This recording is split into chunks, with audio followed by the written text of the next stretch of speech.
Hello everyone, this is me Shruti, your science teacher from Edunomics classes and आज का हमारा topic है refraction of light through a lens.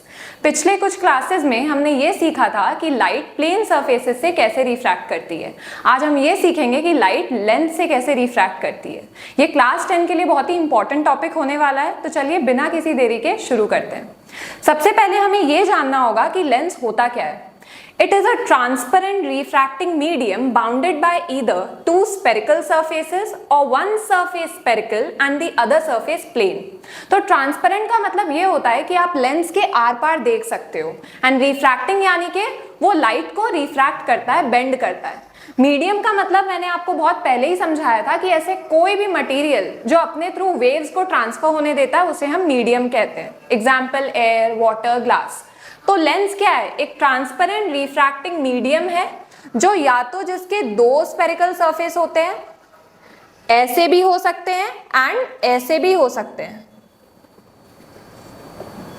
या तो एक सरफेस स्फेरिकल एक सरफेस प्लेन होगा, ऐसे भी हो सकता है, ऐसे भी हो सकता है, एक सरफेस प्लेन एक सरफेस स्फेरिकल। तो आई होप आपको लेंस क्लियर हो गया होगा कि लेंस क्या होता है एंड कैसा दिखता है। अब नेक्स्ट है, दो तरह के मेनली लेंसेज होते हैं। सबसे पहले कन्वेक्स लेंस, जिसे हम कन्वर्जिंग लेंस भी कहते हैं। अब ऐसा क्यों, ये हम आगे पढ़ेंगे। फिर दूसरा कैटेगरी होता है कनकेव लेंस। ठीक है, तो कन्वेक्स लेंस कुछ ऐसा होता है।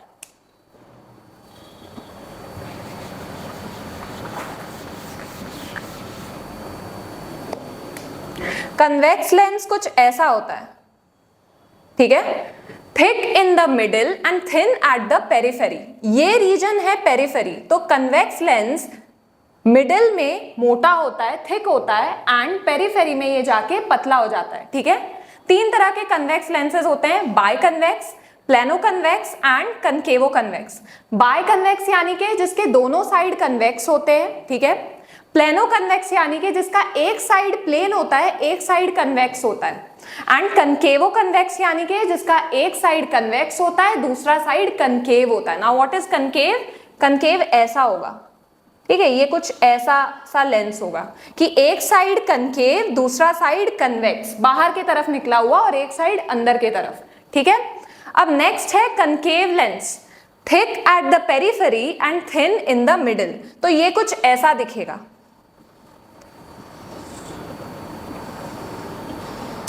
Thick at the periphery and thin in the middle. तो ये होता है कनकेव लेंस। तीन तरह के कनकेव लेंस होते हैं, biconcave, plano concave and convexo concave. तो जैसे हमने कन्वेक्स के बारे में तीन कैटेगरीज पढ़ी थी, वैसे ही ये कनकेव है। जैसे बाय कनकेव है जिसके दोनों साइड्स कनकेव होंगे, प्लेनो कनकेव यानी कि एक साइड प्लेन दूसरा side concave, and convexo concave यानी कि एक साइड कन्वेक्स दूसरा साइड कनकेव। तो अब हम समझेंगे converging action of a convex lens and diverging action of a concave lens. पहले केस में लाइट रेज पैरेलली आ रही हैं, इन्फिनिटी से आ रही हैं, ठीक है। अब जैसे ही कन्वेक्स लेंस के थ्रू लाइट रेज रिफ्रैक्ट करेंगी, कन्वेक्स लेंस उन्हें एक पॉइंट पे आके मिला देगा, सारी लाइट रेज को एक पॉइंट पे आके मिला देगा। उस पॉइंट को हम लोग बोलेंगे फोकस। तो इसी कन्वर्जिंग एक्शन की वजह से, कन्वर्जिंग यानी कि क्या, सारी लाइट रेज को एक पॉइंट पे मिला देना, तो इसी कन्वर्जिंग एक्शन की वजह से इसका नाम कन्वर्जिंग लेंस पड़ जाता है। सेकंड केस है कनकेव लेंस का। इसमें भी लाइट रेज पैरेलली आ रही है, and after refraction concave lens क्या करेगा, इन लाइट रेज को डाइवर्ज कर देगा, यानी कि अलग अलग डायरेक्शन में फैला देगा। इस डाइवर्जिंग एक्शन की वजह से ही इसका नाम डाइवर्जिंग लेंस पड़ जाता है। तो आइए जानते हैं लेंस के कुछ इंपॉर्टेंट टर्म्स के बारे में। सबसे पहला है centre of curvature. The centre of the sphere whose part is the lens surface is called center of curvature। तो let's say ये हमारा कन्वेक्स लेंस है, ठीक है। अब यहां से अगर हम इमेजिन करें तो दिस इज अ सर्कल। अगर इसको एक्सटेंड करके एक सर्कल बना दिया जाए तो हमें ये पता चलेगा कि कन्वेक्स लेंस एक सर्कल का पार्ट है। इसका ये जो सरफेस है ये इस सर्कल से जुड़ा हुआ है, एंड इसका ये जो सरफेस है this side is attached to this circle, ठीक है। तो इस सर्कल में सेंटर तो होगा ही, सर्कल है तो सेंटर होना ही है। तो इस सर्कल का सेंटर ये है एंड इस सर्कल का सेंटर ये है। तो लेंस के सेंटर ऑफ कर्वेचर्स क्या होते हैं? इन दो सर्कल्स के सेंटर्स को ही लेंस का सेंटर ऑफ कर्वेचर बोला जाता है। Same goes with concave lens. अब इसमें भी अगर हम ये साइड देखें तो ये एक सर्कल का पार्ट है and this side is also a part of another circle.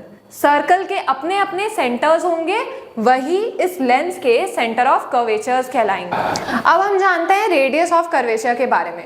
जैसे सर्कल के रेडियस होते हैं, ठीक है, सर्कल के पास एक रेडियस होता है, वैसे ही यहाँ पर इन सर्कल्स का जो रेडियस होता है उसे ही हम रेडियस ऑफ कर्वेचर बोलेंगे।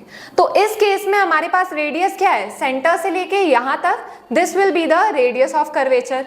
इस केस में सेंटर से लेके यहाँ तक, this one will be the radius of curvature. तो जो सर्कल का रेडियस होगा वही लेंस का भी रेडियस ऑफ कर्वेचर हो जाएगा। Principal axis, the line that joins both the centers of curvature of the lens is known as the principal axis। ये जो लाइन है ये दोनों सेंटर ऑफ कर्वेचर से होकर के जा रही है, इसी लाइन को हम क्या बोलते हैं? प्रिंसिपल एक्सिस बोलते हैं। Same goes with concave lens. यहाँ पे भी ये जो लाइन है दोनों सेंटर्स ऑफ कर्वेचर को होकर के जा रही है, मतलब दोनों सेंटर्स ऑफ कर्वेचर्स को कनेक्ट कर रही है, तो इस लाइन को हम लोग बोलेंगे principal axis. Coming to the next point, optical centre. It is a point on the principal axis of the lens such that a ray of light passing through this point emerges parallel to its direction of incidence। तो ये है हमारा optical center। This point O on the principal axis is known as the optical center। अब इस पे होगा क्या?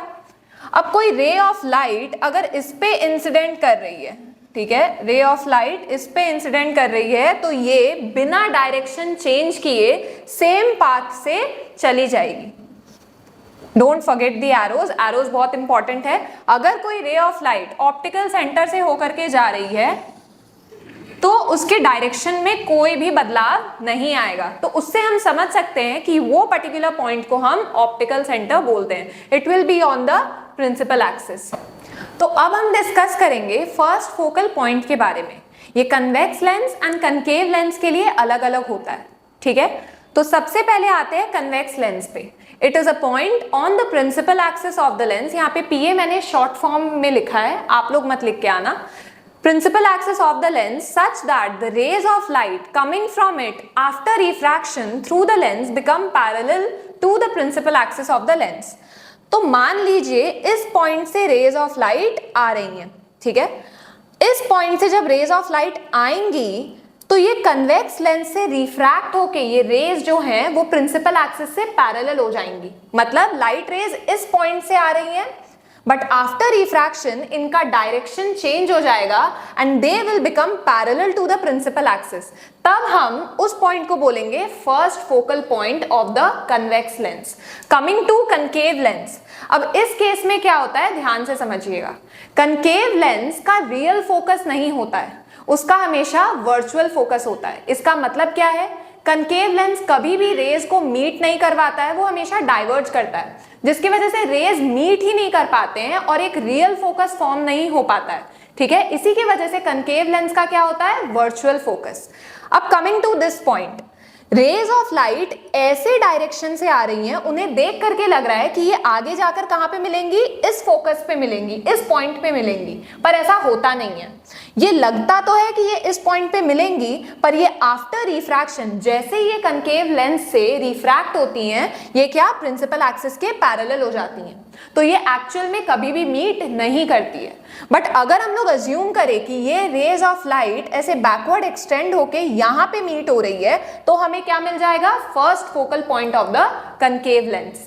तो ये जो फोकस होता है वो रियल फोकस नहीं होता है, इट इज वर्चुअल फोकस, क्योंकि rays of light actually meet नहीं करती है। हमें बस लगता है कि ये आगे जाके यहाँ पे मीट कर लेंगी, बट आफ्टर रिफ्रैक्शन ये पैरेलल हो जाती है प्रिंसिपल एक्सिस के, जिसकी वजह से हमें एक वर्चुअल फोकस मिलता है which will be the first focal point of concave lens. तो अब हम समझेंगे फर्स्ट फोकल प्लेन क्या होता है एंड फर्स्ट फोकल पॉइंट क्या होता है।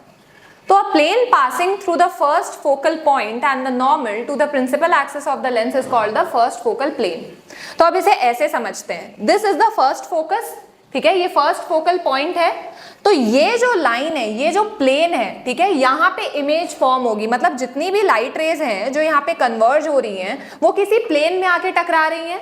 तो इस प्लेन को हम लोग क्या बोलते हैं, फर्स्ट फोकल प्लेन, क्योंकि अगर ये प्लेन फर्स्ट फोकस पे प्लेस्ड है तो उस प्लेन को हम लोग क्या बोलेंगे, फर्स्ट फोकल प्लेन, मतलब कि लाइट रेज यहीं पे आके टकराएंगी। कोई प्लेन तो होना चाहिए ना जहां पे वो लाइट रेज आके टकराएं, तो जो प्लेन यहाँ पे फर्स्ट फोकल पॉइंट पे है उसी पॉइंट को हम लोग बोलेंगे first focal plane. Same goes with this, same definition है कि जहां पे लाइट रेज आके टकरा रही हैं उसे हम लोग बोलेंगे प्लेन, बिना किसी प्लेन के तो लाइट रेज टकराएंगी नहीं।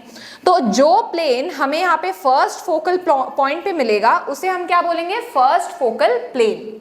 Coming to the first focal length, the distance from the optical center O of the lens to the first focal point, तो ये जो O से लेके F1 तक का डिस्टेंस है उसी को हम लोग फर्स्ट फोकल लेंथ बोलेंगे। इस केस में भी O से लेके F1 तक का डिस्टेंस क्या हो जाएगा, हमारा फर्स्ट फोकल प्लेन। ये दोनों कन्वेक्स और कनकेव के लिए अलग अलग होते हैं। अब हम समझेंगे सेकंड फोकल पॉइंट के बारे में।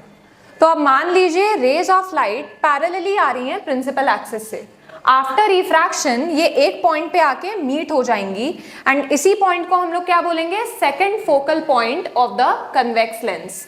Coming to the concave lens, इस केस में भी रेज ऑफ लाइट जो है वो पैरेलली आएंगी प्रिंसिपल एक्सिस के, but after refraction concave lens क्या करता है, डाइवर्ज कर देता है, मतलब मिलाता नहीं है, अलग अलग जगह फैला देता है। ठीक है, तो ये जो रेज ऑफ लाइट है वो डाइवर्ज हो गई, पर हम लोग क्या अज्यूम करते हैं कि ये रेज जो हैं वो पीछे यहाँ पे जाके मिल रही हैं।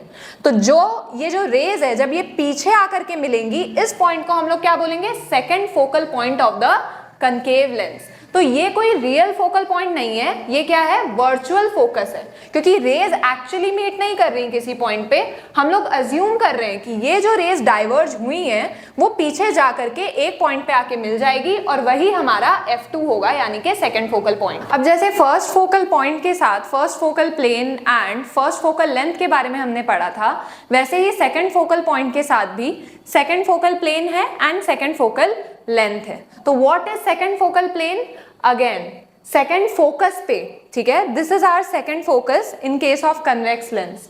तो यहाँ पे जब हम एक प्लेन सरफेस रखेंगे तो ये लाइट रेज यहाँ पे आके मीट करेंगी, so this plane is known as the second focal plane, यानी कि सेकंड फोकस पे जो प्लेन है, दिस लाइन, दिस सरफेस, अगर हम इसे ऐसे करें तो this surface is known as the second focal plane. What is the second focal length, इस केस में भी सेकंड फोकल प्लेन ये है। Now what is the second focal length, optical centre से लेके सेकंड फोकस तक का डिस्टेंस ही हमारा सेकंड फोकल लेंथ होता है। Same in this case, optical centre से लेके सेकंड फोकस तक का distance will be our second focal length. अब देख लेते हैं कि कनकेव एंड कन्वेक्स में क्या डिफरेंस है। वैसे तो हमने शुरू से ही ये डिस्कस किया है, बट सारे पॉइंट्स एक बार जॉट डाउन कर लेते हैं। It is thick in the middle and thin at the periphery, जो इसकी डेफिनेशन थी। फिर it is thin in the middle and thick at the periphery. It converges the ray towards the principal axis, यानी कि सारे raise को एक जगह मिलाता है, कन्वर्ज करता है। It diverges the incident rays away from the principal axis, यानी कि सारे रेज को डाइवर्ज कर देता है, फैला देता है after refraction. It has the real focus because rays actually एक जगह मीट करते हैं, तो जिस पॉइंट पे वो मीट करते हैं that becomes the real focus. And it has the virtual focus. Virtual focus का मतलब क्या, एक्चुअली तो रेज मिलते नहीं है, तो हम लोग अज्यूम करते हैं कि ये पीछे की तरफ रेज, वो जो डॉटेड लाइन से मैंने दिखाया था कि पीछे की तरफ रेज आकर के मिल रहे हैं, तो जिस पॉइंट पे वो मिलते हैं उसको हम लोग बोलते हैं वर्चुअल फोकस। अब आइए देखते हैं कि जो फोकल लेंथ होती है लेंस की, वो किन दो फैक्टर्स पे डिपेंडेंट है। सबसे पहला कि लेंस का जो रिफ्रैक्टिव इंडेक्स है वो कितना है। अगर लेंस का मटेरियल चेंज होता है, अलग अलग मटेरियल का रिफ्रैक्टिव इंडेक्स अलग अलग होता है, तो जितना ज्यादा रिफ्रैक्टिव इंडेक्स होगा, फोकल लेंथ यानी कि यहां से यहां तक का डिस्टेंस इंक्रीज हो जाएगा। जितना कम रिफ्रैक्टिव इंडेक्स होगा उस मटेरियल का, उस मीडियम का, तो रिफ्रैक्टिव इंडेक्स क्या करेगा, कम रिफ्रैक्टिव इंडेक्स होने की वजह से फोकल लेंथ भी डिक्रीज हो जाएगा। सेकेंड पॉइंट है radii of curvature of the lens. Radius तो हम सबको पता ही है कि क्या होता है।